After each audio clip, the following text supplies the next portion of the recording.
कहते हैं कि कानून के हाथ बहुत लंबे होते हैं, लेकिन बदायूं के उलझानी में कानून के हाथ शायद लकवाग्रस्त हो गए हैं। गांव कोहला की चंदा देवी के घर में जब दबंग लाठियां भांज रहे थे, तब हमारा सिस्टम चैन की नींद सो रहा था। 15 मार्च की वो शाम, लाठी डंडों की गूंज और एक माँ की चीख, क्या ये काफी नहीं था साहब? चंदा देवी और उनका बेटा लहूलुहान होकर अस्पताल पहुंचे, पर थाने की दहलीज पार करते ही उनकी शिकायत रद्दी का टुकड़ा बन गई। मामला ये सर, हमारी कटरिया की रखती थी, हमारे पति का पहले पैर तोड़ दिया। फिर उन लोगों ने कहा तुम खेती बाड़ी करो और हम आपसे कुछ नहीं कहेंगे सुनेंगे, तो मैं खेत जुतवाने की कह रही थी आज। तभी मेरे ससुर ने मुझे भी मारा पीटा, मेरे पति को भी मारा पीटा, खेत में डाल कर।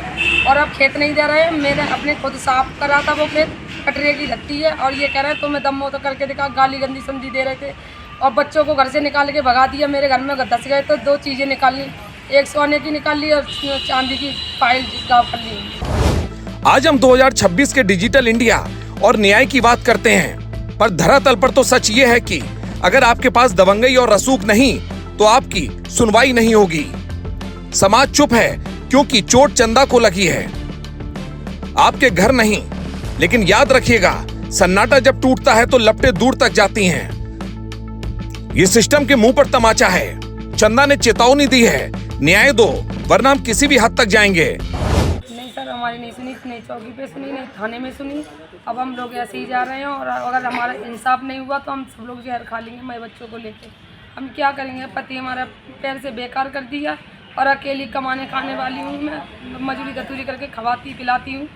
बस मैं थक गई हूँ सर, नहीं तो जहर खा के मर जाएंगे हम सब। साहब, जब एक पीड़ित को इंसाफ के लिए अपनी जान दांव पर लगानी पड़े तो समझ लीजिए कि थाने की उस वर्दी और प्रशासन की उस कुर्सी की गर्मा मर चुकी है।